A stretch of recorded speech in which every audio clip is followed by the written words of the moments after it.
Judge Robert Bushhold's lips tightened in anger as Jeff Landry, his son-in-law, sat smiling contentedly. Across the table from Jeff sat Angel Jelly Landry, Jeff's disgusting, vicious daughter. And next to the little red-haired harlot sat Arabella Belly Hall, Jelly's girlfriend. Times they're changing.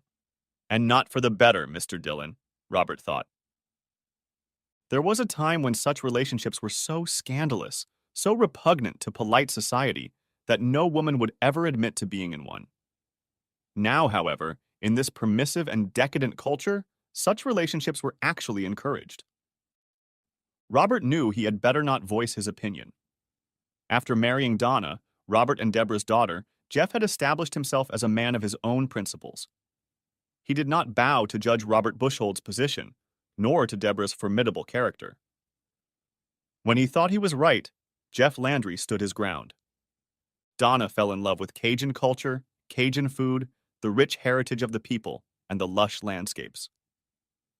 Once she received her high school diploma, Donna Bushhold decided to attend the University of Louisiana at DeHardy rather than the University of Walchester. Upon graduation, after 7 years of school, Donna took a job with Tri-Carter, an oil field service company. I never should have let her go to that damned Mardi Gras, Robert thought, as Jeff carried his empty plate and the plates of his daughter and her friend into the kitchen where Daisy, their maid, stood smiling. A few months after Donna took the job at Tri-Carter, she met 34-year-old Jeff Landry when DeGard Office Equipment Leasing and Maintenance sent Jeff out to repair Tri-Carter's ancient copier. Robert made inquiries about the man and didn't like the fact that Jeff Landry was divorced and had an 11-year-old daughter. His wife cheated on him. That's why they divorced, Donna explained, when Robert voiced his concerns about his daughter's connection to the older Jeff. Despite his misgivings and Deborah's intense dislike of Jeffrey Andrew Landry, Donna and Jeff married. Their dislike for Jeff softened, though only slightly, when Donna and Jeff suddenly left DeGard, Louisiana, and moved to Commonstead, New Jersey. Donna said she was suddenly homesick. Jeff offered no opinion or explanation. Robert and Deborah met Jelly, Jeff's daughter. She spent summers with her father and every other Thanksgiving and Christmas with Jeff and Donna. Despite her warm, simpering, friendly personality, Deborah and Robert did not take a liking to the red-haired pixie. On the first Thanksgiving, as soon as Jeff placed Jelly's plate in front of her daughter, Deborah announced to the assembled family that, since it was Jeff's first Thanksgiving with them, he would do the dishes. "This is fine china. It belonged to my grandmother and must be hand-washed," Deborah stated adamantly. Jeff looked at the amused faces of Robert, Donna's two brothers Bobby and Richard, Robert's mother Genevieve Bushhold, Deborah's two sisters, and their husbands. Straightening up, Jeff took his daughter's hand and helped her up from her seat. "Donna, we're leaving. Are you coming?" said Jeff, leaving no room for argument. "Why, Mom?" snorted Donna, hurrying after her husband. "Well," Deborah replied. Susan, Bobby's wife, and Tricia, Richard's wife, glanced over. Both women silently applauded the way Jeff had handled the situation. Later, as the men sat in the living room watching soccer, Susan confided to Tricia that if Deborah had pulled that little stunt, she would have a lot less of her grandmother's Chinese dishes to treasure. From that day on the rare occasions when Jeff Landry came to the Bushhold home, Deborah and Robert treated their son-in-law with cool politeness. Donna had somehow convinced Jeff that since this was the first Thanksgiving that his daughter and her friend lived in Commonstead, New Jersey, they should try to show Jelly and Belly a nice, traditional Thanksgiving dinner. If the cold atmosphere bothered Jeff, he didn't react in any way. If the awkward silence bothered Jeff, Jelly, or Belly, they didn't show it. All three of them sat at the large, decades-old wooden table and ate really good food. Deborah's lips tightened unhappily as she heard Jeff complimenting Daisy and thanking the woman for the delicious food. Didn't the buffoon realize he should be thanking the hostess? Even if Deborah didn't prepare the food, she provided it. Therefore, one should thank her, the hostess, not the paid servant. After that, the 15 guests, Deborah and Robert, retired to the parlor while Daisy and Pet, Daisy's sister, brewed coffee and cut pumpkin pies. During dinner, Jelly, Angel Landry, blabbed that she was pregnant. Wonderful. Just wonderful. Another worthless hedgehog siphoning off our tax dollars for the rest of eternity, Robert thought dejectedly. Now, in the living room, Susan politely asked Jelly what she planned to name the baby. Robert mentally put a black check mark in Susan's ledger. Susan should have asked if Jelly planned to abort the bastard fetus. Or adopt, of course, Robert muttered, but immediately faltered when Jeff threw him a stern look. We don't know, Jelly said, giving her blonde friend a loving look. We were thinking Peyton if it's a boy. You know, Peyton Jeffrey Landry Hall, Belly said. And Andrea, if it's going to be a girl, Jelly said. Andrea Michelle Landry Hall. Michelle is Jelly's mother's name, Jeff explained to the crowd. Well, when Bobby and I have a baby, Susan said, if it's a boy, I won't have a choice. Robert Stephen III, Bobby said smugly. And if it's a girl, Denise Elizabeth Bushhold, Susan said. See, Susan's older sister?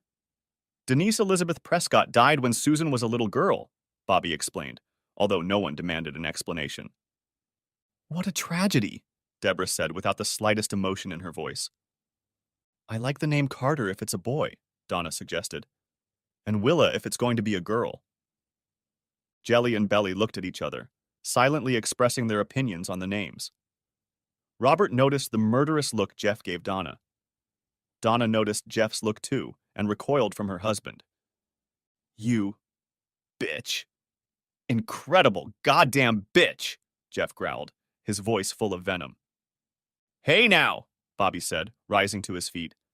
How I wish you would, Jeff growled, also rising to his feet and clenching his fists. Bobby was 6 inches and 50 pounds. Even after 4 glasses of his father's oak leaf whiskey, Bobby was smart enough to realize he stood little chance against his sister's little Cajun, especially since the latter looked so indignant at this point. Daddy? Asked Jelly, noticing the tension in the room. That bitch! That little slut wants you to name my grandson after her lover, Jeff growled, glaring at his wife with hatred. The women in the room gasped at the man's vulgarity and his revelations. Donna burst into tears. Robert rose from his comfortable chair, determined to take control of the situation. Don't come home. Do you hear me? I don't want to see you. I don't want either of you anywhere near me. Do you hear me? Ordered Jeff, heading for the door. Daddy, wait! We need to get our coats, Jelly called out, following her father. I'll get them, Belly offered. Belly rushed past the bulky Robert Bushhold and rushed into the guest room. She quickly found her coat, Jelly's coat, and Mr. Jeff's coat. She grabbed their purses and ran back to the front door of the house. As she passed Donna, Belly saw a wrinkled woman, a defeated woman. She didn't see the usually haughty Miss Donna, who grinned at her and Jelly. Belly wondered why she had no compassion for the real Donna Landry. Thanks, sweet booger, Jeff said, calling Belly by the nickname he had given her when Jelly had introduced her best friend to her daddy. I'll give you 2 a ride to your apartment, Jeff said, as they climbed into his dark green 2016 Dodge Ram 3500 megacab pickup truck. Don't you need any help? Asked Jelly. I guess. I probably need a ton of help. What can you 2 do? Nothing, said Jeff. Daddy, I'm so sorry, said Jelly. I know you loved her. You said it right, sweet bunny, Jeff sighed. Loved her. Past tense. The trio fell silent as Jeff drove through the eerily quiet streets of Commonstead, New Jersey. Everyone seemed to be at home, enjoying a quiet dinner with family, friends, and loved ones. Jeff turned down a small dead-end street and pulled up to an apartment complex. Past tense. When I found out about her little affair with Big Bill Carter, God, it took everything I had not to kill her, Jeff said as he put the car in the parking lot. Minnie, Mrs. Carter, Big Bill's wife, put an end to it before I could. Then she said, let's move back to New Jersey. Belly and Jelly waited for Jeff to continue his narrative. The stove was blowing hard, and they didn't feel like getting out of the truck into the brutal wind. I thought, sure, why not? I mean, I don't have all the facts. Did he coerce her? Did he threaten her? I really thought I'd put it all behind me, put it in the past where it belonged. But just what? Jeff tapped the steering wheel. You want you to name my grandson? My precious grandson, after that worthless, low-life son of a bitch? Belly and Jelly jumped up as Jeff let out an anguished cry. He pounded his fists on the steering wheel again. Finally, he sighed and pressed the electronic door locks, unlocking the truck. Bye, Daddy. I love you, Jelly said, kissing her father gently on the cheek. Bye, Mr. Jeff. I love you, Belly said, also kissing the man on the cheek. Why do you have such a stupid big truck? Complained Jelly, climbing out of his truck in reverse. I mean, he's a man. They think a big truck says they have a big thing or something, Belly told Jelly. Jeff smiled as he saw the cheeky grin of his daughter's girlfriend before she slammed the truck door shut. He watched the two girls run up the metal steps to their apartment. He honked lightly as they entered their small apartment on the 3rd floor. At the 3-bedroom house he and Donna had rented with a foreclosure, Jeff entered and looked around. Going from room to room, Jeff was horrified to see that there was nothing here that he needed. Other than clothes and tools, there was nothing here that belonged to him alone. In the 5, almost 6 years of their marriage, Donna had squandered almost everything Jeff owned. Oh, shit. That almost makes everything easier, Jeff muttered. Going into their joint checking account, Jeff divided it 50-50, withdrawing the money electronically. He did the same with 2 savings accounts. One was a joint account, and the other was the account they had opened in hopes of buying a house. Each pay period they paid their bills, and 10% of the remaining balance went into the house account. Jeff then opened a link to another bank. After transferring the funds he had just embezzled, Jeff opened an account in Jelly's name and deposited the money into it. He used his daughter's address and cell phone number and set Michelle Bordelon's initials and date of birth as the password. After gathering his clothes and tools, Jeff loaded up his truck and drove to the Hideaway Inn. He smirked when the board clerk informed him that there were free movies in the room. In the room, Jeff called his daughter and informed her that she had a new bank account and should receive the paperwork, most likely on Monday or Tuesday of next week. The account didn't belong to her, and she was free to use it as she saw fit. It was just to make sure Judge Robert Bushold couldn't get his paws on it somehow. I'll pay all the taxes and other fees on it, Jeff promised his daughter. While he was talking to Jelly, Jeff noticed that he had received several text messages and 3 voicemails from Donna. Nodding his head, Jeff remembered how Deborah had insisted that everyone turn off their cell phones during Thanksgiving dinner. Of course, that edict didn't apply to Robert, Bobby, or Richard. It only concerned those who interfered, those who were outsiders. I'm sorry. I wasn't thinking. And other apologies seemed the norm to Donna. Jeff deleted the messages as well as the voicemails without listening to them. He had no desire to listen to more lies and excuses from his wife. Jeff sent a message to Donna's cell phone, letting her know she could go home. He was not home. He then blocked Donna's number, her mother's number, her father's number, and the numbers of her 2 asshole brothers. He turned on the TV and flipped through a selection of videos. Friday morning, Jeff enjoyed the continental breakfast the motel provided, and then used the motel's Wi-Fi to search for a lawyer. Ronald O'Donnell was on site. He hadn't taken a 4-day weekend. Yeah, helps being an only child with really shitty parents, Ronald joked. Wife doesn't have any family? Asked Jeff, noticing the large wedding ring on the ring finger of Ronald's left hand. The husband has. No, they disowned him for being gay, said Ronald. Oh, Jeff said, and presented Ronald with all the information he had, as well as the prenuptial agreement that Judge Robert Bushold had insisted on. Should have seen the original, Jeff smirked. Gave Donna everything if I ever farted wrong once. Familiar with Judge Robert Stephen Bushold? I can imagine, Ronald said. Unfortunately, you continued to cohabit with Mrs. Landry even after you learned of her infidelity. I assume you also continued to enjoy contact with her. Enjoying is perhaps too strong a word, Jeff smirked as his cell phone rang. I'm sorry. I have to take this. It's my boss. Patrick Turner apologized for calling Jeff at a time when Jeff was supposed to be on a 4-day weekend. Patrick had a client, a longtime customer who was having trouble with an older model color copier. Patrick promised a double fee if Jeff could get this beast working properly. I told him it's 3 hours minimum. He's desperate, Patrick advised. Give me an hour. I'm right in the middle of things, Jeff said. Hell, dump your load and get to Joe's office ASAP, Patrick ordered, grinning. Will do, boss, Jeff said. Do you want me to give her my regards? No, find out if she has a sister, Patrick said, and ended the call. Using the phone, Jeff transferred money from his new account to pay Ronald's fee. Ronald promised to file the paperwork with the Salado County Clerk of Court's office by the end of the day. He shrugged when Jeff reminded him again that Donna's father was Judge Robert Bushhold. The Salado County Clerk of Court must have been ordered to take his time in processing the paperwork filed by Jeff Landry or any attorney acting on his behalf. Grinning, Ronald simply filed the same documents with the state of New Jersey, bypassing Salado County. The smirk disappeared from the court clerk's face when a filing notice flashed on her computer screen a minute later. Next, Judge Bushhold tried to overpower Jeff and his attorney. Thanks to her daddy's connections, Donna had hired the law firm of Cooper, Farnsworth, Wells, and Associates.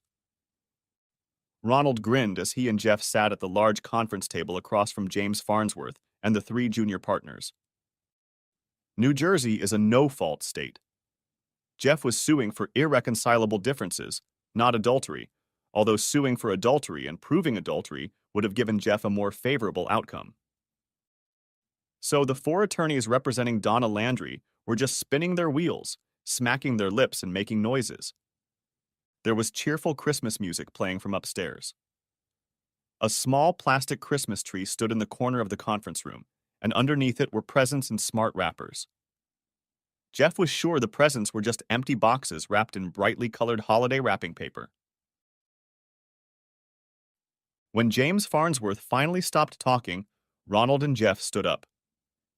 James's piggy eyes went wide with surprise when Ronald and Jeff opened the conference room door. Thanks for the coffee, was all Ronald said as they left the room. Jeff felt a pang of conscience as he heard Donna burst into tears. The door closed with a click, muffling her sobs. He followed Ronald to the elevator. Between us? Ronald sighed heavily as the elevator doors slammed shut. I hate divorces. Yeah, they pay the bills, but... Being a judge, Robert Bushhold had managed to schedule a hearing in front of Judge Shirley Howard very quickly. Disregarding Ronald's objections, Judge Howard scheduled no less than 8 counseling sessions with a certified marriage counselor. Jeff and Ronald shrugged as they left the courtroom. A pathetic Christmas tree cowered in the corner of the hallway. Looking at the plastic symbol of the cheerful holiday, Jeff wondered how old the tree was. He was willing to bet the tree had been purchased decades ago. Over the years, the metal trunk and the grooves that attached the branches to the metal trunk had slowly deteriorated. Even the ornaments seemed old and dull. Look, do your 8 classes, try not to piss anyone off, and then we'll see, Ronald sighed as they waited for the elevator. You know what? I'll take the stairs, Jeff decided, as Donna and her troupe of lawyers stepped out into the hallway. Dr. Roberta Stitwell was a woman in her early 40s. She wore no makeup and dressed in sloppy clothes. Her long, graying brown hair was gathered in a severe bun, and her glasses were constantly sliding down the tip of her nose. Her waiting room was devoid of any glamour, with uncomfortable hard plastic chairs as seats. Even with cheerful Christmas music playing overhead, there was no visual reminder of the season in Dr. Stitwell's waiting room. Dr. Stitwell's office was no better. There were no paintings on the walls, and the walls themselves were a faded white. Her desk was quite serviceable, brown in color, and her chairs were stiff, wooden. When Jeff picked up one of the chairs and set it as far away from the other as possible, her eyes strained. Wow, what an uninviting office you have, Jeff said after Dr. Stitwell finished listing her credentials. I put the chairs there on purpose, Jeff, Roberta snapped back. I'm sure you did, Jeff agreed. And since you insist we address you as Dr. Stitwell, my name is Mr. Landry. So you think you're going to play hardball with me, Jeff? Grinned Roberta. Jeff's friendly smile irritated the woman. Trying to regain control of the session, Roberta turned to Donna and asked what she hoped to get out of the session. Jeff, Jeff, please put your phone away, Roberta demanded, before Donna could begin to speak. Okay, Roberta, Jeff agreed easily. Dr. Stitwell, the woman snapped back. Oh, then I'm Mr. Landry, Jeff repeated. But I'm recording these sessions.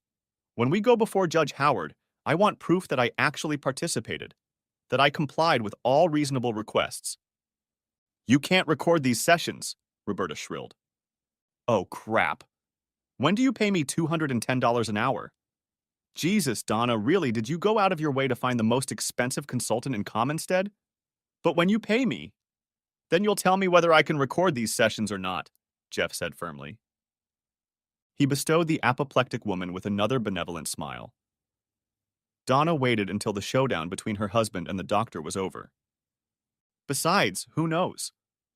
Maybe your words will prove so inspiring, so beneficial, that I'll want to listen to them over and over again, Jeff offered, smiling broadly. Go ahead, Donna, Roberta snorted, conceding to Jeff Landry in this confrontation. For the next 30 minutes, Donna, snorting and sobbing, told her side of the story. She detailed that she hoped that she and Jeff, the absolute love of her life, had a chance to find love for each other again. After all, we're expecting our first grandchild, Donna snorted. Jeff? Mr. Landry? Asked Roberta, as Donna blew her nose into the very cheap napkin Roberta had provided. Yes, Roberta? Dr. Stitwell? Asked Jeff. Your goals? Roberta snapped back, annoyed that Jeff had picked up on her deliberate use of his name. Huh? To get a divorce from this willfully unfaithful woman, said Jeff. And? Said Roberta, blushing with anger as Jeff sat up and looked at her in silence. And? Asked Jeff. Don't you have anything else to add? Commanded Roberta. Oh. Oh, okay, said Jeff. Your waiting room sucks. Your office is even worse. None of the rooms are warm, welcoming. There's no thought of making your customers feel at ease, comfortable. I meant, Roberta snorted. What about when someone meets you for the first time? Instead of greeting them, establishing some rapport? You try to overwhelm them, subdue them by listing all your degrees and the many dissertations and theses you've published. And so, after intimidating your clients into accepting that you are some kind of expert, an authority, you force them to approach you by your bought and paid for title, again instead of establishing some kind of rapport or rapport empathy, Jeff continued to attack. Mr. Landry, that will be enough, Roberta shrilled. And let's talk about you personally, Jeff continued. Jesus Christ, have you ever heard of makeup? I'm not telling you to put on makeup like a whore, but God almighty. Put a little effort into it. A little lipstick under the eyes to get those circles out. A little foundation, okay, in your case a lot. Just even out that blotchy skin. Remember, we have to look at you. A little eyeliner, some mascara. Try to do something with those flat, dirty brown eyes of yours. Mr. Landry, that's more than enough, Roberta progressed. And that hair. You know, my sister used to put her hair up in a bun or braid it in a French braid when it needed to be washed, but she didn't have time. But if you pull that bundle tighter, your eyes will turn Asian, I swear, Jeff continued. And let's talk about clothes. Did you purposely go out and look for the most unflattering clothes you could find? That's a great job. Honestly, I didn't know they still made leisure suits out of polyester. Oh, they do. For women, they're not called leisure suits, they're called pantsuits. But if you dress like that to look serious, professional, you've failed. If anything, you look like a clown. Go away, leave my office, immediately, Roberta growled. And that's exactly why I recorded this session. You're making me leave the session 10 minutes early, Jeff smiled, rising to his feet. Oh my God, Roberta said bitterly as the door slammed quietly behind Jeff. Are you sure you want to stay married to that man? Donna answered nothing, rising to her feet. She walked out of the office and was out of the room just in time to see the elevator door slam shut and Jeff left standing in the small box. At the next session, Jeff asked Dr. Stitwell if she was married. She refused to answer, and Jeff did a quick search on his cell phone, although Roberta demanded that he put the phone away. The answer is no, you're not married. And you've never been married, Jeff read aloud.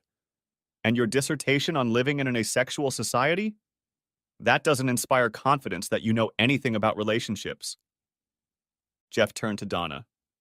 Donna waited, head low. Jeff shook his head sadly. Again, Donna, why did you choose this woman? I mean, is this some kind of joke? Jeff addressed Donna directly for the first time since the fateful Thanksgiving dinner at her parents' house. I have the right to... Roberta snorted.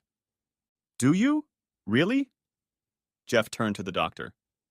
Tell me, Dr. Stitwell, how many of your clients managed to salvage a damaged relationship after a visit to you? I'm not at liberty to, said Roberta. Less than 12%, Jeff answered for her. 11.6 tenths, according to Salado County records. Are you done? Growled Roberta. Yes, I was finished long before I got here last week. But I guess the courts need proof of that. Jeff smiled his annoying smile. At the end of the session, Jeff made Dr. Stitwell's blood boil as he wished her a Merry Christmas. His grin as he met her hate-filled gaze made the woman even angrier. On a cold Christmas morning, Donna must have used Daisy's cell phone. Jeff stoically listened to the voicemail message in which Donna tearfully wished him a Merry Christmas and professed her boundless love for him. He then deleted the message. Jelly's potbelly was now very visible. Jeff hugged her and kissed his daughter on the top of her head, wishing her a Merry Christmas. He then hugged Belly and wished her a Merry Christmas as well. The Christmas Mass at St. John the Baptist Catholic Church was packed to capacity. The priest was a young Vietnamese man who seemed to truly love his vocation, his profession.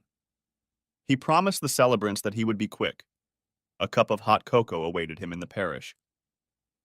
And don't worry if there's a little iron barrel whiskey in it, okay? He said, eliciting a few understanding chuckles from the congregation. Back at their apartment, Jeff, Jelly, and Belly were unwrapping Christmas presents for each other. Jeff looked up when Belly quietly asked him if he missed Miss Donna. I know, Belly, Jeff said thickly. Once that trust was shattered, broken? Really? I was just waiting for the next Big Bill Carter to show up and take her away.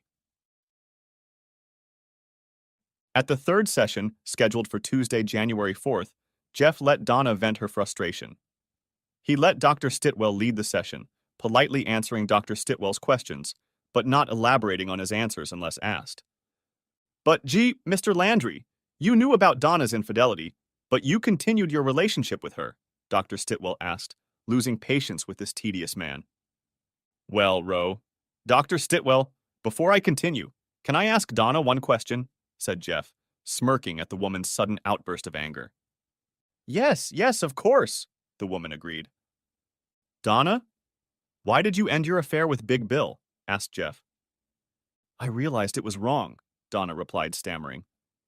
I realized that I was a married woman, married to the man of my dreams, and no amount of money and power was going to help me deal with Big Bill Carter. He was just a physical presence, you know? But in the end, I decided that, as exciting as it wasn't worth losing you. Jeff, Mr. Landry, who are you calling? Shrilled Roberta. Hello, Mrs. Carter? Asked Jeff into his cell phone. Roberta didn't miss Donna's sigh or the sudden loss of color. Turning her head, she stared at the horrified customer, diverting her attention away from Jeff Landry. Mr. Landry, I said Roberta, still looking at Donna. I'm sorry. Yes, ma'am, Minnie, Jeff smiled. So, Minnie, I'm going to put you on speakerphone, okay? Great! Minnie Carter's cheerful voice came from the speaker. Hello, Donna. How are you doing? Mr. Landry, turn that off. Immediately, Dr. Stitwell muttered, getting up from her wobbly chair. So, Minnie, why did Donna end the affair with your husband? Asked Jeff, looking with hard eyes directly at the defeated Donna Landry. Because she knew I would kill her if she didn't, Minnie replied without hesitation in her voice. Huh? Could you please elaborate? Asked Jeff, getting up and moving the cell phone away from Roberta. Yes. I walked in on her and my husband as she and my husband were writhing like little animals on his Italian leather couch. When I put a huge butcher knife to her throat. Minnie giggled. Mr. Landry, I said turn it off. demanded Roberta, trying to reach for the cell phone. Yeah, she still has a scar from where you cut her, Jeff said, pulling his arm forward so the phone wouldn't reach Roberta. Turn it off, Donna sobbed. Just, just turn it off. The little tramp emptied her bladder and bowels all over the couch, Minnie giggled, happily retelling the story. I think Bill was more upset about losing the couch than his little affair. Oh, hi, Minnie. Let me send you a picture, Jeff said, turning away from Roberta. By the way, thanks for the pictures you sent me. They might come in handy, you never know. Ha, said Minnie. Who's that, Jeff? That's Donna and her dad, said Jeff. Notice any resemblance? Huh. Can you say electric complex? Agreed Minnie. Looks just like Big Bill, doesn't it? You win, Donna sobbed, snuggling up to him. Okay? You win. So, Roberta, Dr. Stitwell, now that we've established that Donna is a liar, said Jeff, looking at the puffing and puffing consultant. Out!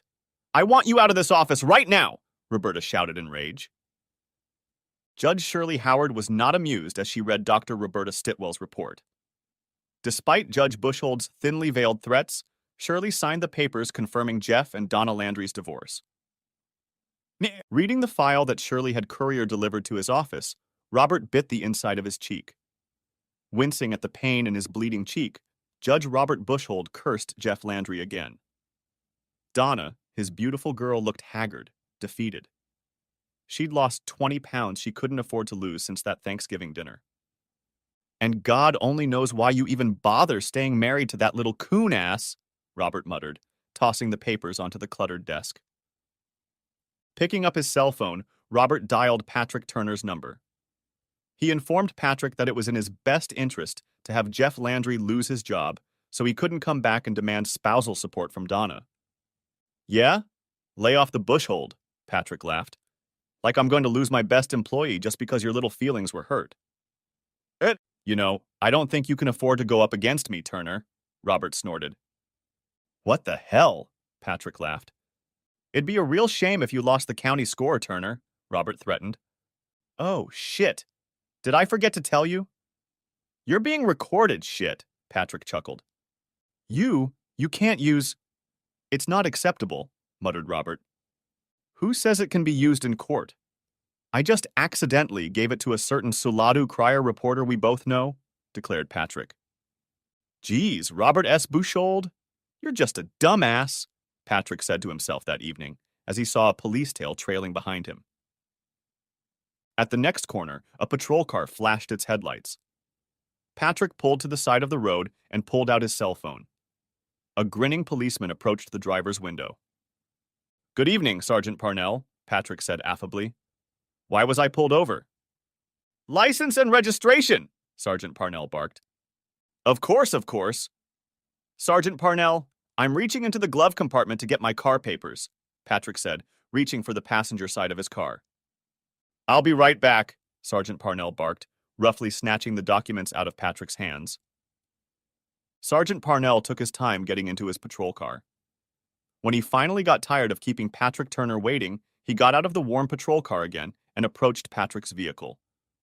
He frowned when he saw Patrick talking on his cell phone. So, do you think your lawyer can do anything for you? Asked Sergeant Parnell to himself, frowning. There he is, Patrick said, lowering the driver's window again. Sir, hang up the phone and get out of the car, Sergeant Parnell barked. Did you hear him? Asked Patrick on the cell phone. Yes, I heard him, replied Captain Albignelli, whose voice came through the car speakers as Patrick switched the call to his Bluetooth. This is Captain Albignelli. Officer Parnell? Why is Mr. Turner being ordered out of the car? It's Sergeant Parnell, Sergeant Parnell stammered, losing all bravado. If you can't give me a satisfactory answer to my question, that would be Officer Parnell, snapped Captain Bignelli. Robert Bushhold had no qualms about the misfortune that had befallen Sergeant Parnell. Men like Sergeant Parnell were expendable. He had managed to get the county to turn over the maintenance contract to a new service company. The loss of revenue hurt Patrick Turner somewhat, but the loss of the account only lasted until the cable network in the courthouse itself failed, and the smaller company was unable to fix it. The new company was also unable to retrieve information from the old filing system, jeopardizing decades of records from 1985 to the present. Jeff, I know that if I send you out, it will really stir up some feather bedding. Patrick smiled as he negotiated a contract renewal bonus for his company. No, no, Miss Varney, you heard me. 25,000 or hey, good luck with your system. I've been telling you for years that you need to upgrade. Placing his hand on the mouthpiece of his desk phone, Patrick reminded Jeff to be on his best behavior, even if he happened to run into Judge Robert Bushhold. Then he returned his attention to the county comptroller. The man refused to budge, even as he waved Jeff out of the office. On April 15th, while many people were frantically trying to finish paperwork and figuring out how much to give the IRS, Angel was admitted to Saladu Hospital in Carlton, New Jersey. The little woman underwent a C-section. The obstetrician-gynecologist decided it was the best solution for mother and child. Andrea Michelle Landry Hall, you are the most beautiful little girl in the world, Jelly announced as she held the little redhead in her arms. And you're the most beautiful mommy in the world, Belly declared, sobbing as she stood next to Jelly's bed. Of course I am, Jeff agreed, wiping away tears of joy. After all, they have the most beautiful daddy and grandpa in the world. Huh? Is he coming later? The obstetrician-gynecologist asked, amusement dancing in the lively brown eyes. Oh, it's so cold. So cold, Jeff laughed, taking another cell phone picture of his granddaughter. I'm too young to be a grandmother, Jelly's mother Michelle replied to the pictures Jeff sent her on her cell phone. Somehow, Donna had learned of Andrea's birth. Jeff deleted the voice message congratulating her that she had left on his cell phone. Jelly showed her father the beautiful ballerina doll and silver brush and comb that Donna had sent for Andrea. What do you want me to do, Daddy? Asked Jelly. Honey, I want you to do what's best for your Andrea. In everything, always, always, always, always do what's best for your little girl, said Jeff. I love you so much, Daddy, Jelly declared, pulling the sleeping infant off of his chest. Yes, Belly replied. On October 15th, the day of Andrea's 6-month birthday, Jelly reminded Jeff that his own birthday was coming up. Belly teased Jeff by pointing out all of his gray hairs poking through his short-cropped brown hair. She squeaked, then laughed when Jeff grabbed her hand and bit her finger. Don't worry, Mr. Jeff, Belly said, snuggling up to him. 72 isn't that much. You brat, laughed Jeff, hugging Belly tightly. I'll be 52, 42, not 72. Really? Wow, time hasn't been very favorable to you, Belly giggled. Oh, that's it. You're no longer my sugar booger. You're now a snotty booger, Jeff announced. Well, seriously, Daddy, what do you want for your birthday? Asked Jelly, slapping Belly on the arm for being so disrespectful to her father. Sweet bunny, what could I possibly want? Asked Jeff. I have a beautiful daughter. Two beautiful daughters, Belly reminded him. And one snotty daughter, Jeff continued, causing Belly to squeal and Jelly to giggle. Leaving their third-floor apartment, Jeff walked down to his first-floor apartment. Entering the one-bedroom apartment, he hung his light jacket on the antique coat rack next to the front door. Looking around the apartment, Jeff nodded satisfied. Not bad for a bachelor pad, Jeff decided, pulling a Gratchely beer from the refrigerator. In the combined living-dining room, there was a small sofa and an armchair. The light brown leather sofa and hunter green velour armchair complemented each other. The freestanding floor lamp in the corner was an antique brass color and blended well with the sofa and chair. The table and 4 chairs in the dining room were light brown wood with antique brass details. Jeff hadn't noticed it when he'd bought the set at the thrift store, but it was Belly who pointed out that the table, chairs, and floor lamp matched the 2 rooms perfectly. The kitchen was small, barely functional, but since he cooked mostly for one, it was appropriate. When he'd moved in, Jeff had thought Donna would have immediately given up the apartment just because of the kitchen. The bathroom was also paltry. There was barely enough room to turn around in the cramped room. But since Jeff used the room for the bare necessities, it suited him just fine.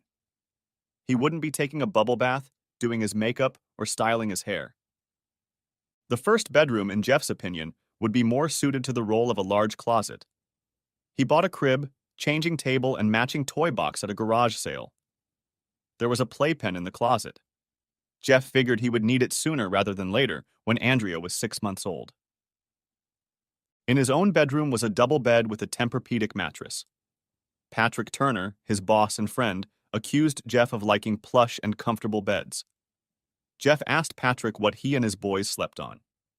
There was a tall dresser and a low dresser with a mirror along the north and east walls. The nightstand was the perfect size for the bed against the south wall. An inch wider, and the nightstand would have gotten in the way of opening the closet door.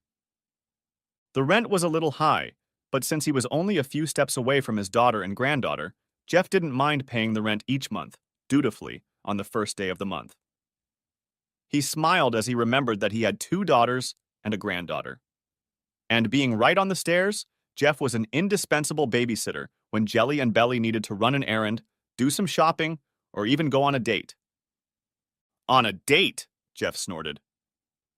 In the girl's mind, a date consisted of going to Wally's Pizza around the corner and getting a large Wally's Harvbanger pizza.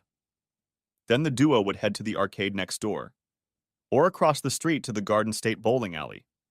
Then, hand in hand, flushed with happiness, they'd return, pick up Andrea, and head back to their apartment. Yeah, Jeff said, draining a can of beer. Some kind of date, but they're happy.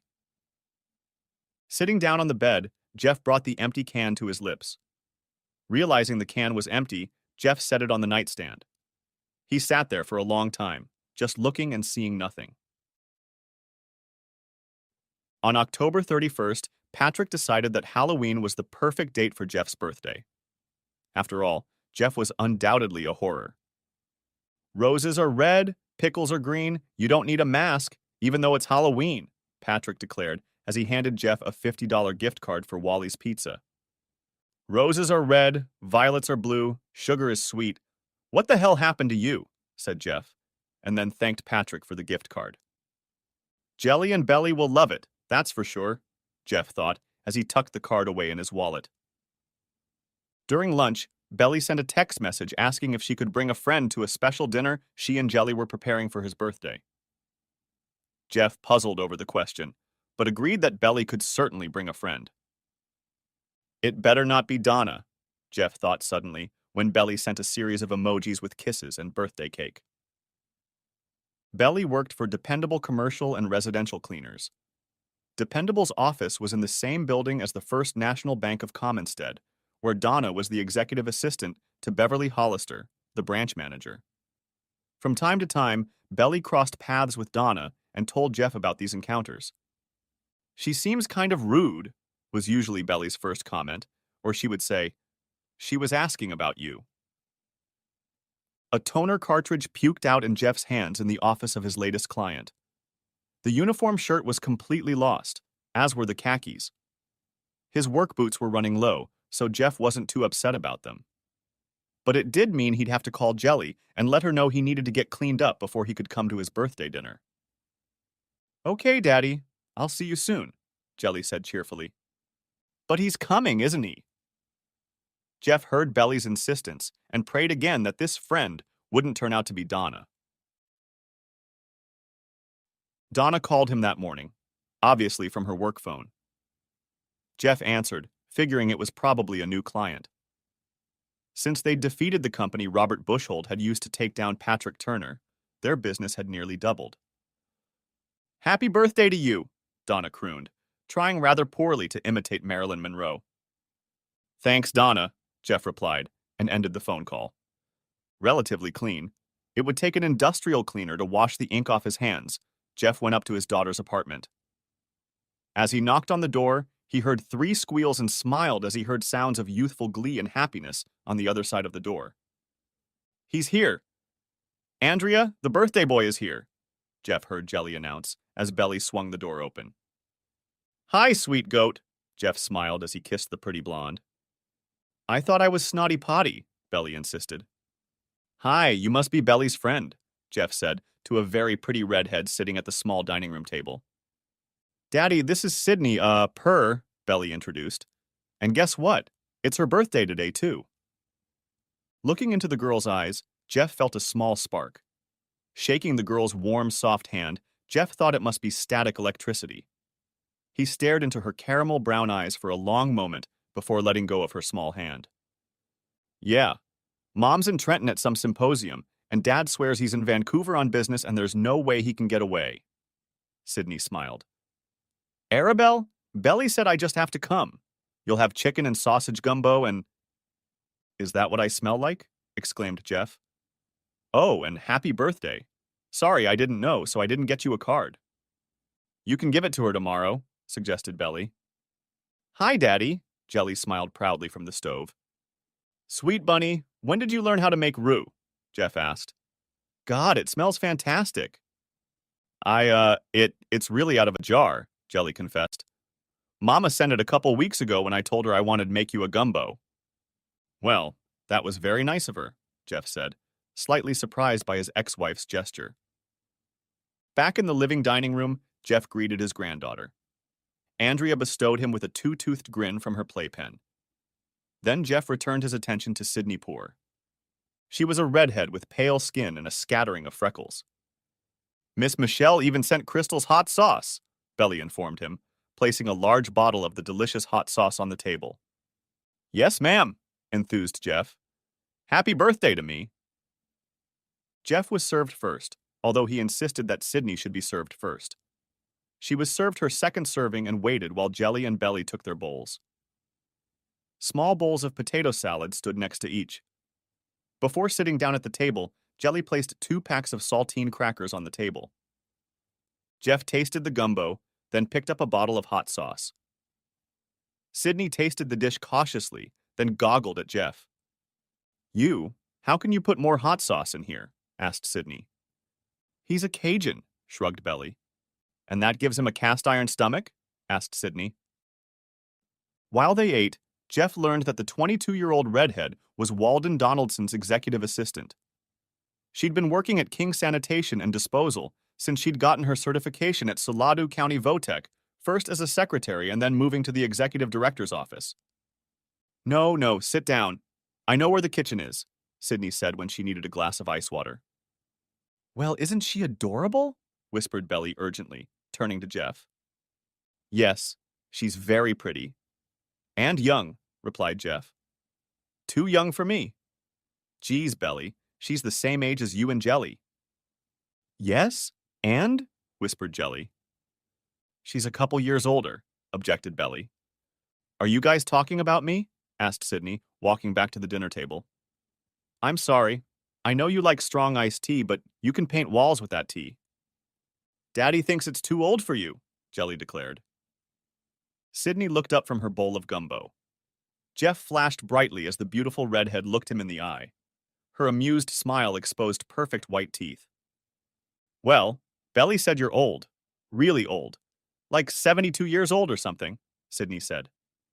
Sydney, Belly squealed with laughter. You are. You're definitely snotty potty, Jeff said to Belly. But you look pretty good for a 70-year-old man, Sydney said, washing down her food with another gulp of ice water. Oh, gosh, thanks. I think so, Jeff laughed.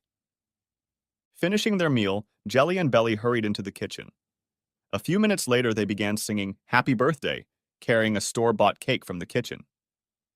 Jeff laughed when he saw the 7 inches and 2 inches candles burning on the cake. After cake and ice cream, Sydney hugged Jelly and Belly. She thanked them for the invitation and for making her 22nd birthday memorable.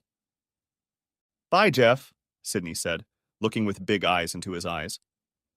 I hope to see you again? Oh, no, ma'am. I'll walk you to your car, Jeff insisted.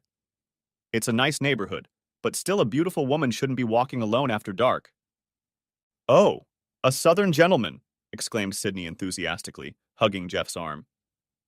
I hope I shall see you again, repeated Sydney. Yeah, Jeff said as she pulled out of the parking lot. The next morning at work, Patrick asked Jeff how his birthday was. Jeff paused, rubbing the ink off his skin, and gave Patrick a strained smile. You know what? I feel cheap and used, Jeff said. Huh? Dude? What's wrong? Asked Patrick, genuinely concerned. Oh man, I don't even know what's wrong with my right arm. Just wants to get it over with as soon as possible so I can get back to picking my nose or scratching my ass. Jeff hung his head. I mean, it took what could have been a great moment and. Geez, man. For a minute there, I thought you were serious. Patrick laughed. In between calls, Jeff stopped and bought a greeting card. At the local Ichabod's grocery store, he found a beautiful flower arrangement in a very nice vase. Then, on his lunch hour, he drove over to the King Sanities and Disposals building. Oh, who's that for? A stunning blonde asked, ready to bestow upon any lucky man. A delivery for Sidney Poor, Jeff replied, stammering, suddenly feeling more than foolish. Oh, how wonderful, the girl said, and called over to Sidney's desk. Yes, Miss Poor, flowers for you. No, I'm not joking. Sidney, why would I joke?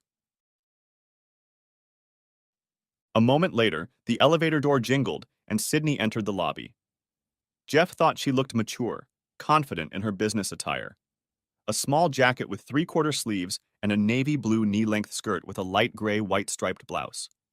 Her mature, calm, confident aura disappeared as she rushed toward Jeff with a squeal.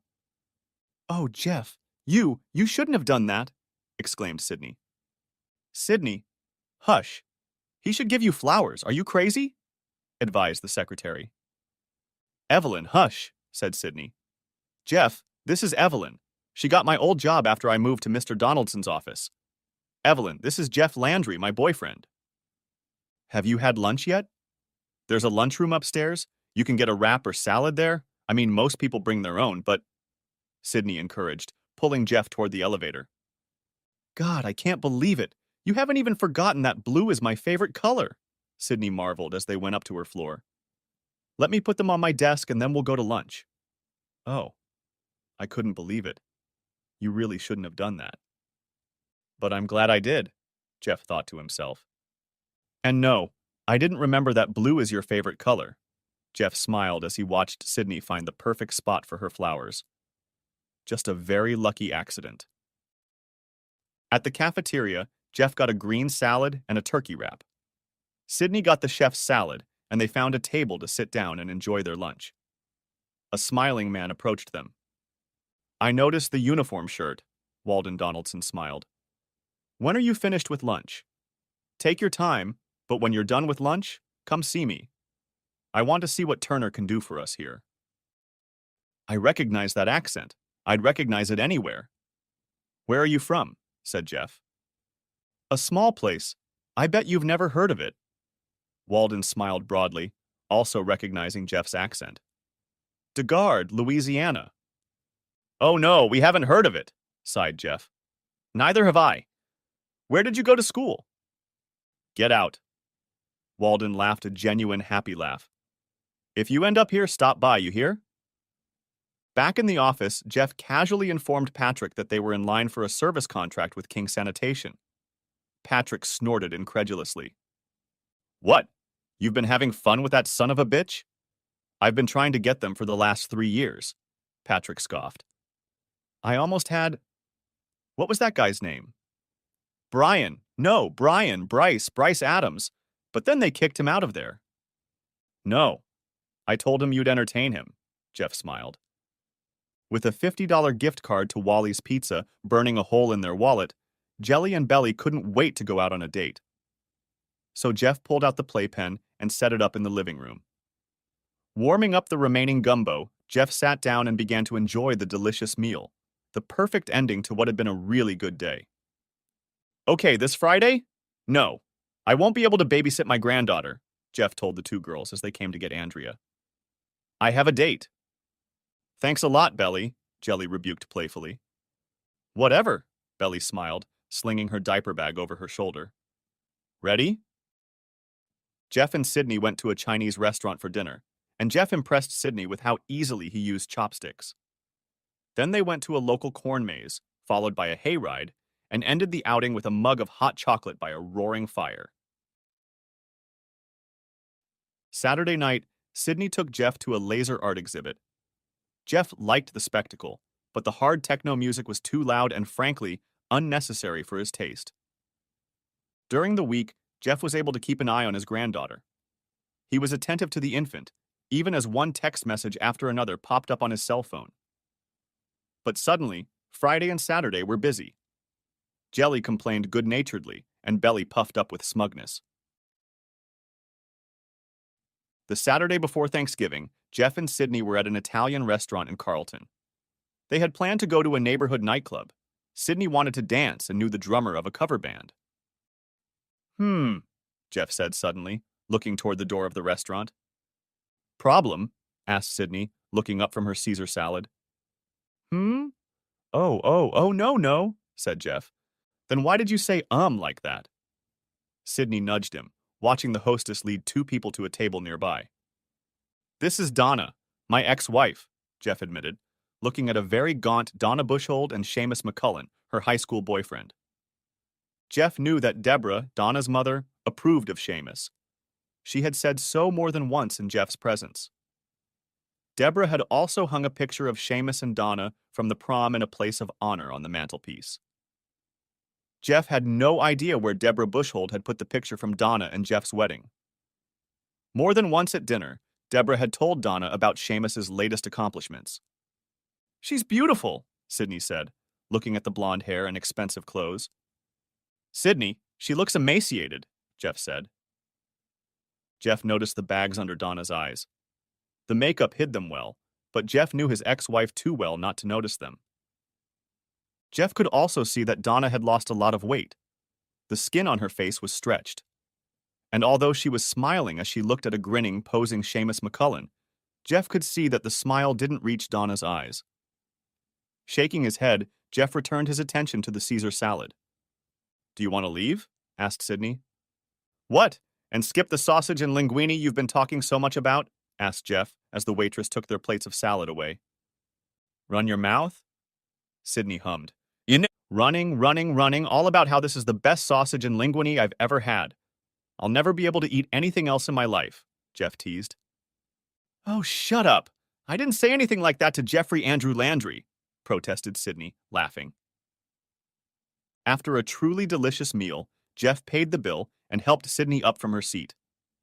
As he turned to give Sydney his hand, Jeff heard a loud gasp. Looking over, Jeff saw Donna's haggard face looking up at him. Jeff saw her eyes fill with tears as he held Sydney's hand in his. The cover band was a good band, with a good singer. They would never get a recording contract, but they could pay their bills by performing at gigs like this. Jeff and Sydney danced while the band played. When they left for a break, Sydney pulled Jeff backstage. Rowdy smiled and didn't try to stop Sydney. Even as he talked and joked with the musicians, Jeff was haunted by his ex-wife's anguish. When the band called a break again, Sydney said it was time for them to leave. Snuggling up to him as they walked to his pickup truck, Sydney not so subtly asked Jeff if his apartment was clean. What do you care? You won't see it in the dark, Jeff said, as his brain heard her words and what they meant. I'm not calling in a dirty bathroom, Sydney protested. Sweetheart, my Sydney, my apartment is clean, Jeff assured her as he helped her into his truck. Remember, I'm sitting with my granddaughter in this apartment. It's clean. As Jeff tried to keep the traffic laws out of his mind, Robert Bushhold felt his hatred for Jeffrey Andrew Landry rekindle within him. After months of therapy that Robert Bushhold was ashamed to even think about, his daughter seemed to have finally emerged from her cocoon of self-punishment. She even agreed to go on a date with Seamus McCullen. And just to make sure of that finally, her ex-husband showed up to see her. According to Seamus, Jeff was there with a red-headed tramp who didn't look old enough to drink the wine they consumed during the meal. None of the cell phone photos of Jeff and his companion that Seamus took with his cell phone showed the woman's face. Robert had to agree. The dress was too short to be decent. The clothes she was wearing were expensive, and Robert recognized the Rolex watch on the girl's right wrist. From that little fact, he concluded that the red-headed tramp really did have money, or at least had a knack for extorting expensive trinkets from her men. While Robert poured himself a few more fingers of whiskey, Jeff helped Sydney out of the cab of his pickup truck. She bestowed a kiss on him and then walked him to the door of his apartment. I bet you don't have a cloth-covered clothes rack, Sydney muttered as she entered his dimly lit apartment. And this dress is cashmere. Huh. Yes, it is, Jeff said, closing his apartment door behind them. Jelly and Belly got me this one. Really disgusting. Jelly and Belly gave Jeff Christmas sweaters. One was for those holiday moments when he was in the mood to wear an ugly Christmas sweater. The other sweater was a dark crimson color with a large white snowflake on the front. Both sweaters came with cloth hangers. And later, Jeff and Cindy got down to it. When Jeff came to, it was still dark outside. Glancing at his watch, Jeff realized it was 12 minutes past 6. After a quick breakfast of scrambled eggs and toast, Sydney prepared to leave the apartment. Jeff was dressed only in a long-sleeved t-shirt, jeans, and a pair of leather loafers when he went outside to walk her to her car. Once outside, Jeff suddenly found himself pressed against a brick wall facing forward by two men. Sydney shrieked in surprise, and Jeff grunted. "Let him go! I've got a gun!" Sydney ordered. "Screw you, sis!" one of the men growled and threw a punch to Jeff's right. The roar was deafening. The man who had punched Jeff in the kidney fell backward. The second man let go of Jeff and turned around, reaching for his belt. He saw the barrel of Sydney's .357 caliber pistol pointed directly at his face. "Look, lady, just give us!" the man growled. "So, lie down, on your stomach, cross your ankles, put your fingers behind your head," Sydney ordered. "Just let us go and," growled the man. "I'll count to 2, Sydney warned. 1. "Bitch! You'll be sorry!" the man hissed, following her orders. "No, officer, you'll be sorry." "You know what they do to cops in prison, don't you?" said Sydney, calling Captain Bagnelli's direct line. "Hello, Uncle Al. I've got 2 of your finest. One will need an ambulance." "Lady, you're going to get in the shit," Officer Parnell advised, listening to Sydney's conversation. Next to him, Jeff was kneeling on the sidewalk, still trying to catch his breath. Officer Parnell decided to reach for his off-duty .32 caliber handgun in his waistband. A bullet lodged in his hand. Officer Parnell lost consciousness. "Hey, Parnell!" Captain Al Bagnelli smiled broadly as the former police officer regained consciousness at Salado County General Hospital.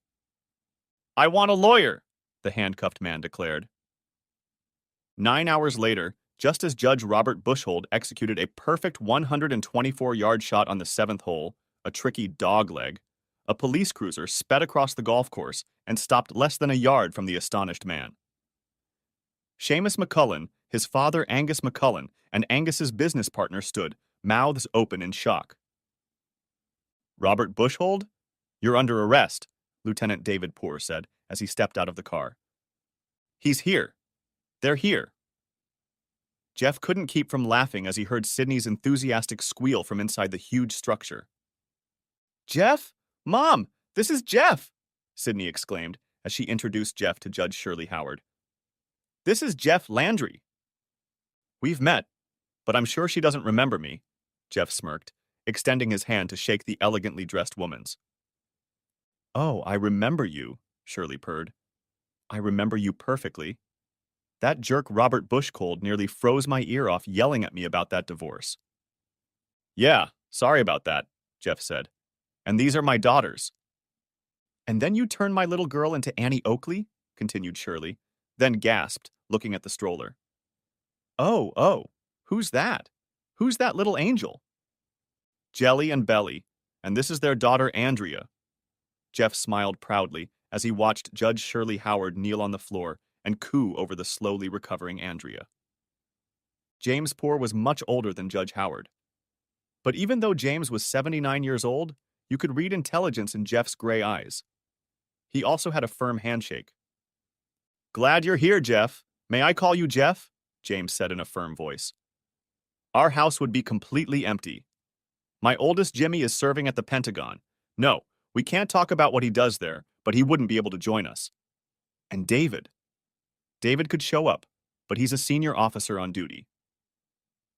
And God only knows where Samuel is right now," Shirley said as she led Andrea over to James. "Look at her, isn't she adorable?" "Well, look at that." "Oh my goodness, look at that red hair," James cooed over the smiling baby. "What a gorgeous little girl you are." Daddy likes redheads, Sydney whispered loudly, pointing to her mother's red hair. Judge Shirley passed the bar exam and began practicing under the name Shirley Howard. And even after she met and married James Samuel Poor, she kept her maiden name. Professionally, I'm known as Judge Shirley Howard, she smiled. But everywhere else, I'm known as Shirley Poor. The luckiest woman in all of New Jersey, James declared with a twinkle in his gray eyes. The most, began Jelly to ask. Because she's married to me, James said, smiling broadly. How those eyes haven't turned brown yet is a mystery to me, Shirley smirked, shaking her head. You're just full of shit. Over the Thanksgiving break, more and more of Sydney's clothes and other belongings had migrated from her house to Jeff's apartment. And by the third morning when they woke up together, Jeff had discovered one crack in Sydney's perfect facade. Sydney was having trouble boiling water. Even scrambling eggs was beyond her strength. And when would I ever learn? Laughed Sydney. Sydney laughed embarrassedly. Not that Consuelo was going to teach me. Back at work the Monday after Thanksgiving, Jeff walked into Patrick's office. Patrick waved a stack of papers at Jeff. What the hell, Landry? Tired of being a shoddy repairman? Accused Patrick. You think you're a salesman now? What? What are you talking about? Asked Jeff. And what the hell is this shit, you half-wit? I'm your best. Somehow we just got James Poor's investment group account, including all of his rental properties. And James Poor only does commercial leases, so we're talking about equipment, not little washers and dryers and refrigerators and... Oh. Hey, you. Do you know how to work on refrigerators? Perked up Patrick, waving the stack of papers again. No, I don't.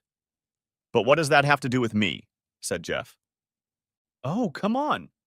Like you don't know who James Poor is? Scoffed Patrick. Well, yeah, I know, agreed Jeff. Yeah, and by the way, good for you for putting that asshole Judge Bushhold behind bars.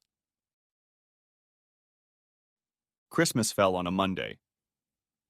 On December 18th, the Monday before Christmas, Jeff made an unscheduled stop at the J.S. Poor building. The well-preserved executive assistant refused to let Jeff beyond her desk. She slowly, methodically typed in the information, then made Jeff cool his heels on the soft leather couch as she continued to type on the keyboard. Finally, she picked up the phone and quietly muttered a few words. Jeff almost laughed when the assistant's cold, indifferent blue eyes suddenly widened and her posture straightened. She muttered something else, then put the receiver back on the stand. Excuse me, Mr. Landry. He said for you to come in, the woman said, getting to her feet and heading for the large wooden door behind her desk. Would you like some coffee, Mr. Landry? Some tea? Water? Coffee, 2 creams, no sugar, Jeff smirked as he walked past her into James Poor's large office. Let me guess. Frida's got you twiddling your thumbs in there, James laughed, stepping around the desk to shake Jeff's hand. Yes, sir, pretty much, Jeff agreed, extending a firm handshake to James. Don't worry, she'll offer to spin them for you next time you come over, James smiled, sitting down on the front edge of the table. So, what brings you to these parts? The coffee was as good as anything Jeff had drunk since moving from DeHard to Commonstead.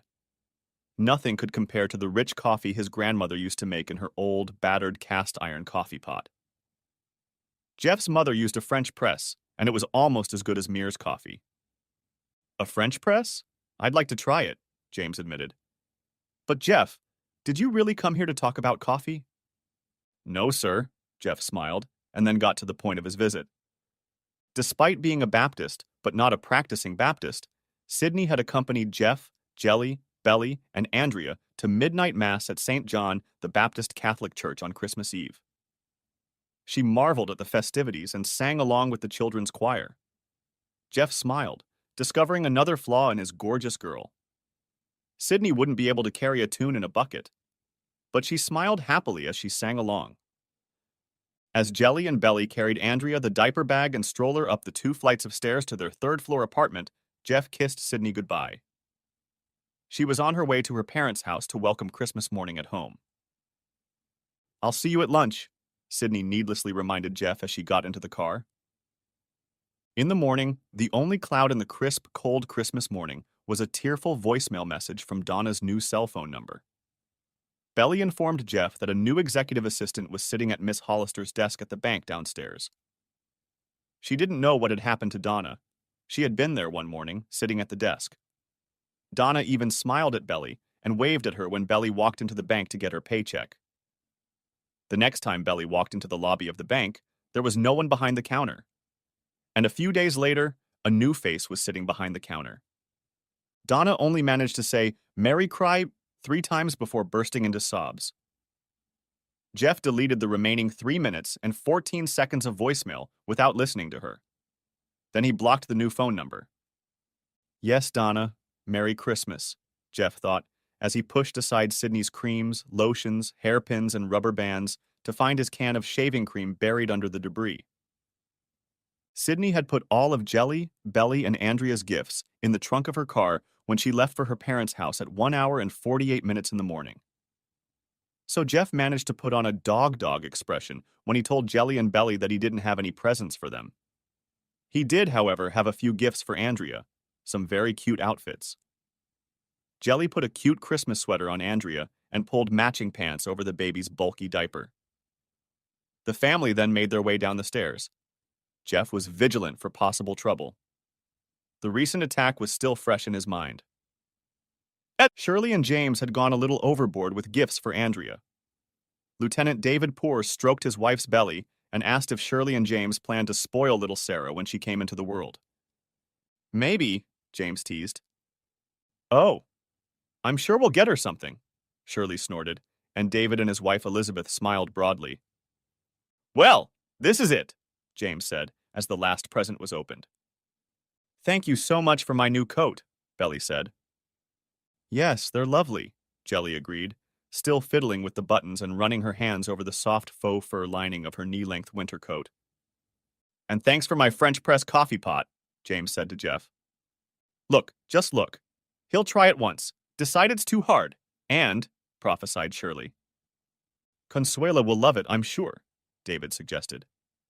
"Yeah," James sighed, looking at the 7 boxes still under the Christmas tree.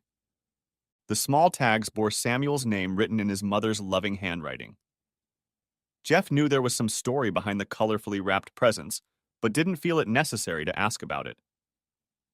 "Maybe he'll come," tried Shirley's suggestion. "Maybe," Elizabeth said, squeezing her mother-in-law's hand. "If everything goes well," Jeff said after a long silence. "Yes?" asked Shirley, lifting her gaze from the floor. "Sydney," said Jeff, trying to fish an unyielding box out of his wool pants pocket. "Oh God, yes," Sydney said, kissing Jeff fervently. "Now wait a minute," James smiled. "He hasn't even asked you anything yet. How do you know what he's going to say?" "Because I asked Santa Claus to," Sydney giggled as she tried to help Jeff pull the resisting box out of his uncooperative pants pocket. "Sydney, would you mind?" asked Jeff again when he finally managed to pull the box out of his pocket. "I already said yes, honey," Sydney replied, and kissed him again. "Damn, that's beautiful," David approved as he saw the white gold ring with 2 small diamonds flanked by a large diamond. "Oh, Sydney, it's beautiful," marveled Elizabeth. "Because you asked Santa Claus?" James grinned at his 22-year-old daughter. "Yes. After all these years, you're not going to tell me Santa Claus isn't real, are you?" said Sydney, wiping away happy tears. "No, I guess not," said James. Turning his head, James saw Shirley looking at the presents left under the Christmas tree. Sighing, he stood up. "Well, I think we should have a toast to that," James said. "Shirley, is there any eggnog left?" "Of course there is. Who always buys a gallon of that drink every year?" said Shirley, also rising to her feet. "And every year." "Hush, woman," James smiled. The wedding took place in May, on a beautiful Saturday. The minister at Redemption Baptist Church wasn't thrilled about their wedding. Jeff was Catholic, and the poor family hadn't attended his church in years. But a few dollars in the treasury changed his mind, and he conducted a truly beautiful service. Patrick Turner, who acted as Jeff's best man, remarked that Sydney was doing very well for a blind woman. Jeff shifted his gaze from the back of the church to Patrick. Huh. What? She's not blind, Jeff said, as the music started up and Sydney, holding onto her father's hand, stepped out onto the walkway. Wait, you mean she can see? And she's still willing to marry you? Asked Patrick incredulously. You're just a giant asshole, Jeff laughed. She has a sister? I don't care if they're crazy. Hell, crazy is good. Crazy is good, said Patrick. Couple of cousins. Jeff nodded his head toward Captain Al Bignelli and his wife Francine Bignelli, formerly Francine Howard, sitting with their 5 daughters. Of course, their daddy is a cop, so you'll have to clean up your act. The tall one's pretty cute, Patrick offered. 2 months after Sydney's wedding to Jeff, Sydney, Shirley, Aunt Francine, and her 3 cousins, along with Jelly and Belly, were enjoying lunch at the Marble Country Club. Jeff, James, Uncle Al, and David rode around on golf carts hitting little white balls. Andrea was with the men. She was reluctant to move away from Pops. This crab salad is delicious, Sydney enthused as she swallowed her food. Sydney, it was 2 months yesterday, Shirley said. I know, Sydney exclaimed happily. Can you believe it? No, I really can't believe that this little puppet you got is only 2 months old, Shirley said, keeping her gaze on her daughter. Oops, Sydney allowed herself a guilty giggle. So, how's that going? How old are you now? Asked Cousin Debbie. About 4 months, Sydney admitted. We think he or she is going to be a Christmas baby. A great rumbling sound was heard. Jelly, Belly, and Sydney turned and saw the waitress looking at them with an expression of horror on her gaunt face. Jelly was the first to recognize the gaunt woman. Donna? Asked Jelly. The end. Thanks for watching. I hope you enjoyed it. So subscribe to my channel and watch the next video. Alright, everyone's presentations are done. Nick, the manager, said as he tried to move the discussion forward. Excuse me, I haven't. I recently found out something. Nick interrupted me and began to speak. There's apparently someone in this department who didn't graduate high school and is just a part-timer. Meetings should be for employees only. Absolutely right. His lackey, Mike, of course, agreed with Nick. I'm leaving. After leaving the meeting room, I started to shut down my computer. I noticed that an email had arrived, not in my personal inbox, but in the company's shared email. Thinking, there's no point in speaking up, no one will listen, I went home quietly. The next day, I heard a commotion from Nick's desk. He was staring at his computer screen, his face pale. Nick? Is something wrong? Mike looked at the screen with him. And he turned even paler than Nick. Why is he so angry? Knowing the reason for Mike's distress, I thought to myself, serves them right. My name is Adam. My mother passed away when I was in the 9th grade, and I was raised by my father. Well, you could hardly call it being raised. After my mother passed, my father changed. He drowned his sorrows in alcohol, and though he still went to work, he squandered our living expenses on horse racing. Because of that, I had to start working part-time as soon as I entered high school. Every month, I went to the convenience store with bills in hand that couldn't be auto-deducted from my father's account. Even though I endured it because I didn't want to be alone, I reached my limit in my 2nd year of high school and dropped out. I found a live-in job at a distant inn. Thank you for everything. The day I left home, my father, still staring at the TV, spoke. Take care. That was our last conversation. Back then, 18 wasn't the age of majority, so I needed my father's permission to work, and I couldn't hide my place of employment. Yet, my father never visited me even once. I kept working just to survive, and before I knew it, I was 42. Years of hard work paid off, and I was transferred to the headquarters. I was thrilled to be recognized by the company, as I thought I'd be working in the field until retirement due to my lack of formal education. Listen up. Our work can change the future of our employees. Don't drag us down. On my first day after the transfer, Nick, dressed in an expensive suit, spoke sternly. There was a reason for this. Our inn was located in a prominent tourist destination, known so well that everyone in the state could sing its commercial jingle. At its peak, we had 5 locations within the state. but that was long ago. Due to financial difficulties and aging facilities, only the place where I had worked for many years and the original establishment remained. I was prepared to lose my job anytime, but now there was a glimmer of hope.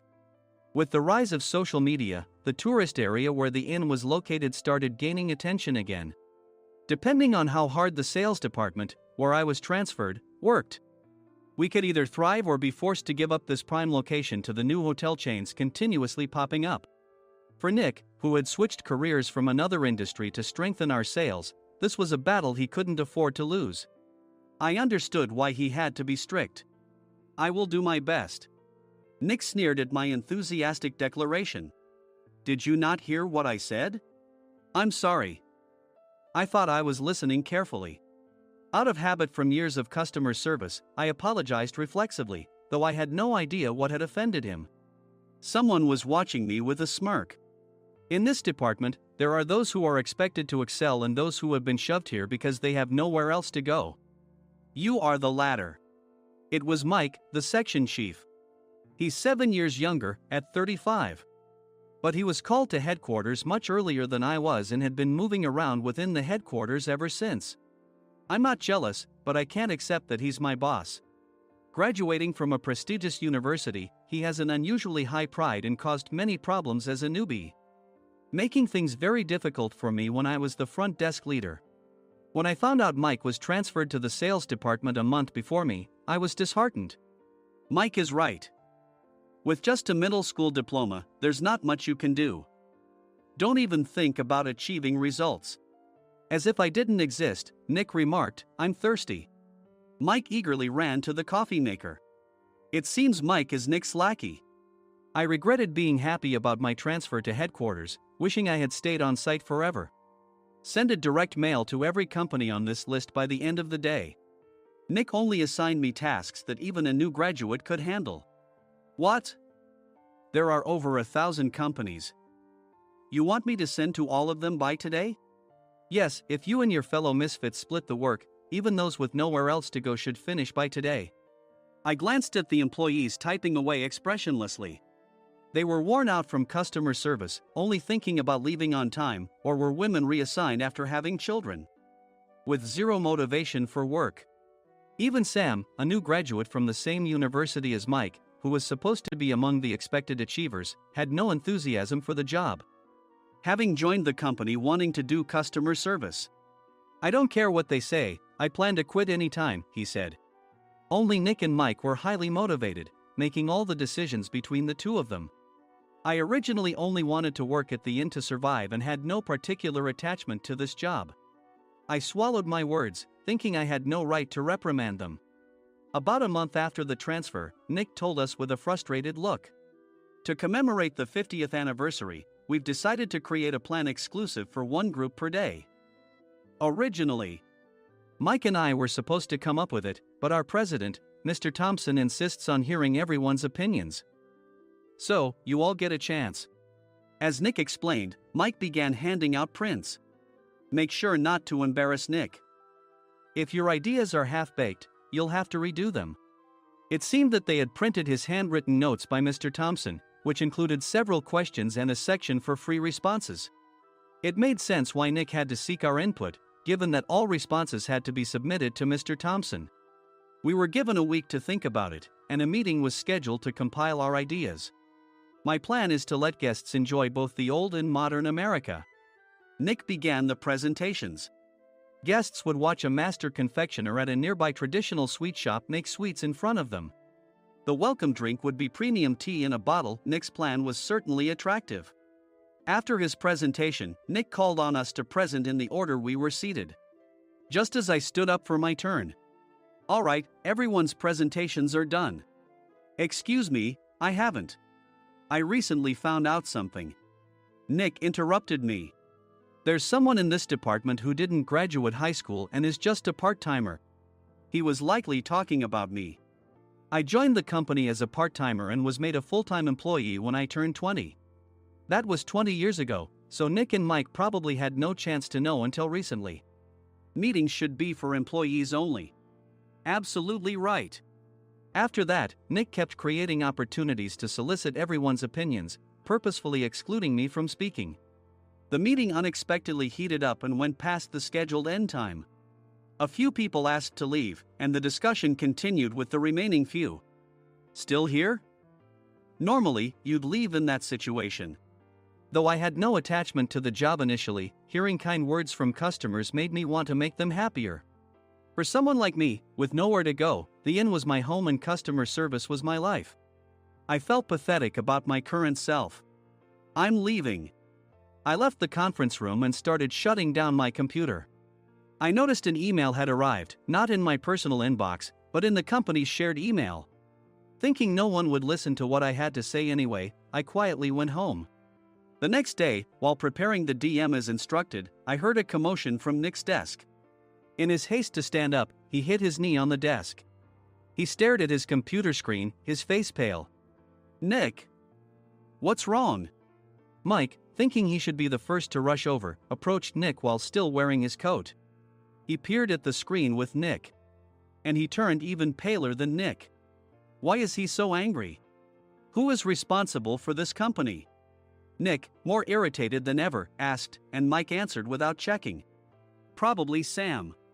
Sam wasn't there because he was attending a morning training session for new hires. Nick gave up on getting angry and returned his gaze to the screen. They were looking at an email that arrived right after the end of the working day yesterday. Apparently, no one, including me, had checked it before leaving. The email was from a large company that used us for their annual employee trips. The president and executives of that company also frequently used our services personally. President of the company, Mr. Mason himself had declared that neither he nor his company would ever use our services again. Well, some companies cancel their employee trips or stop using our services due to financial struggles. Let's just move on. Mike kept wiping the sweat from his forehead with a handkerchief. Knowing why Mike was so agitated, I quietly watched their interaction. Do you know how much revenue we get from that company? We can find other guests to fill the rooms, but we'll lose the banquet costs, gift shop revenue, rental car fees, and more. Moreover, the gifts were supposed to be prepared by the traditional confectionery shop involved in Nick's proposed plan. If it's known that we incurred such a huge loss at this critical time, Nick's position in the company would be jeopardized. Nick took a deep breath, seemingly trying to calm himself. All right, Mike. Go to New York right now and apologize to Mr. Mason. What? You're coming with me, right? I have urgent work to do. I trust you, which is why I'm entrusting this to you. Please. Mike, believing Nick's sincerity, agreed with a determined look on his face, saying, yes.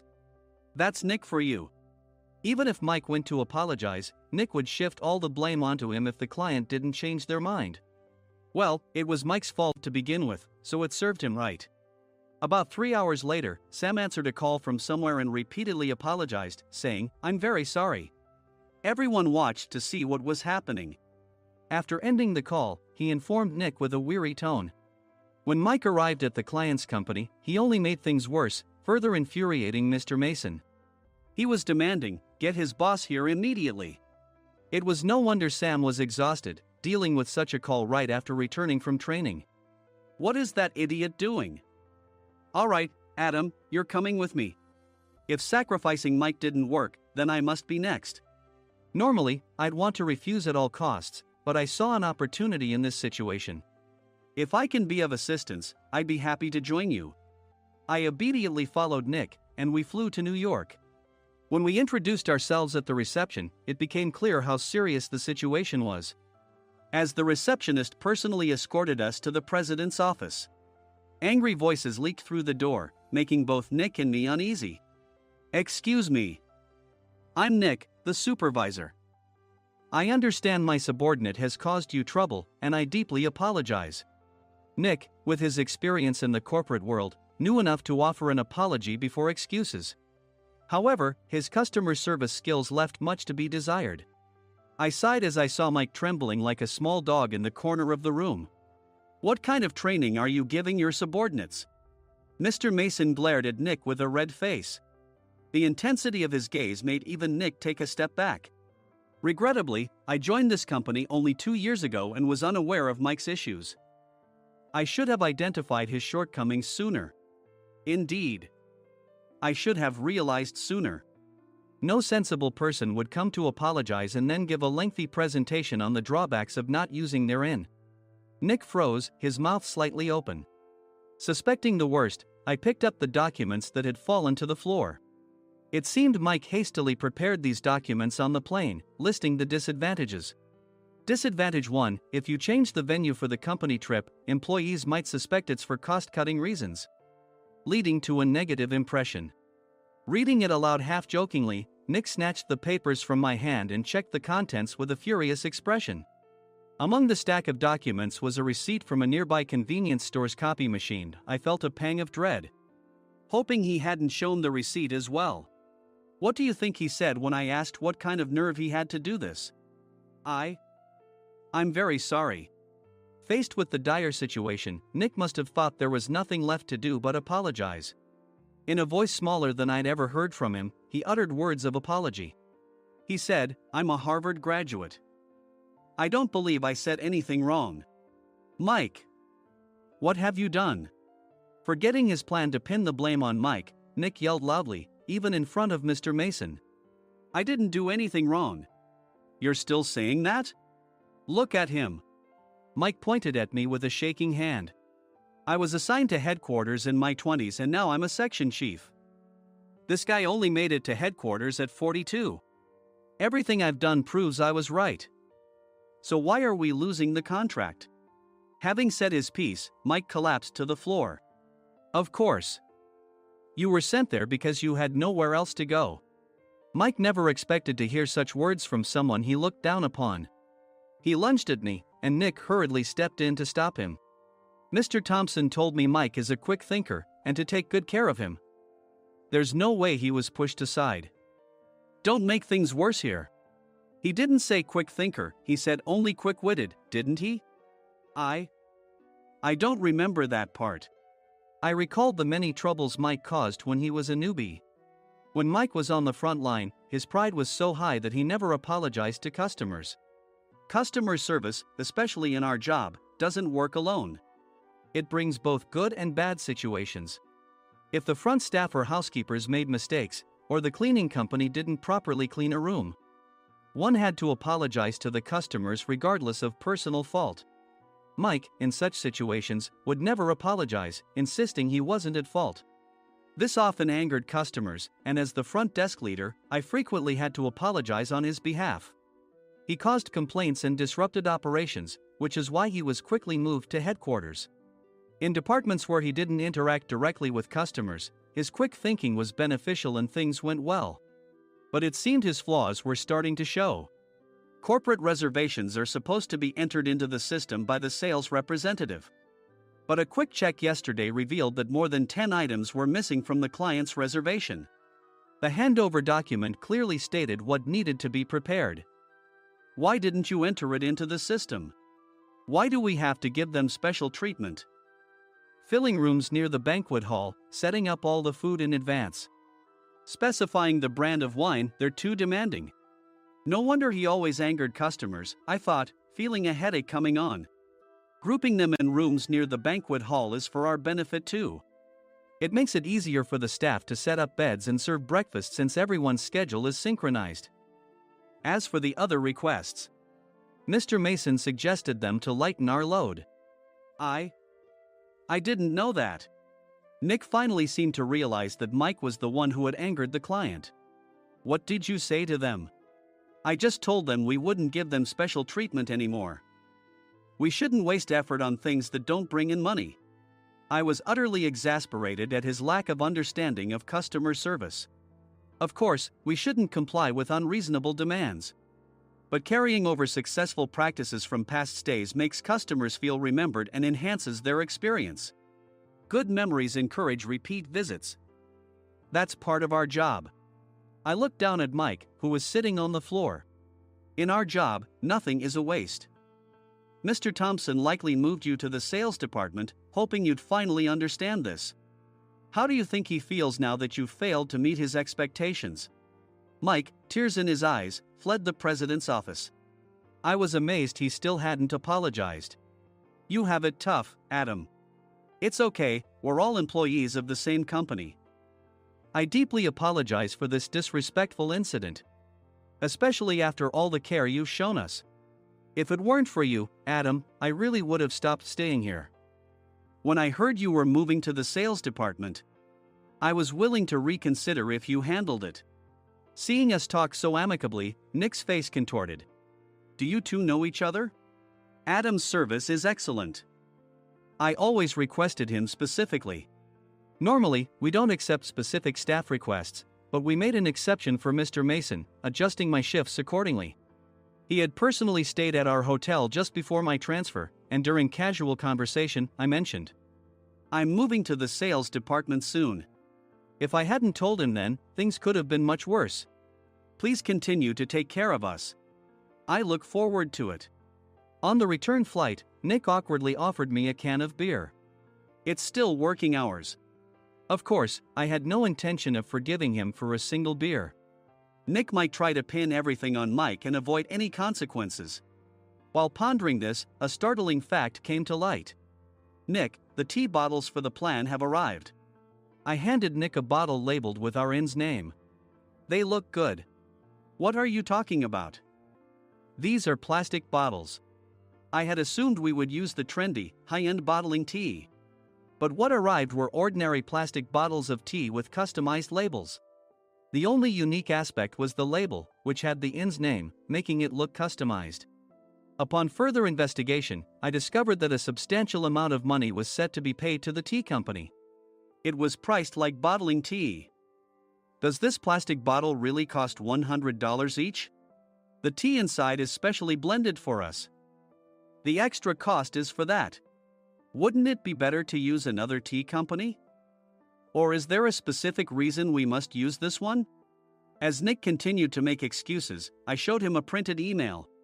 I informed the tea company's president, Mr. Mitchell, that we discovered irregular payments and he confessed. He said you two were high school classmates and planned to split the extra money. That idiot. Why did he confess? That's not important. You should worry about yourself, this could turn into a police matter. Opening the bottle cap, I suggested. How about calming down with this tea? It supposedly has a relaxing effect. Nick drank the tea frantically. In the following days, decisions were made about their fates. Mike was reassigned to the General Affairs Department, with no chance of transfer or promotion, as per Mr. Thompson's orders. As for Nick, since the payment to the tea company hadn't yet been made, he narrowly avoided legal trouble. Instead, he was encouraged to leave the company, and to avoid further complications, Nick submitted his resignation. Rumor has it that connections between HR departments have made it difficult for him to find new employment.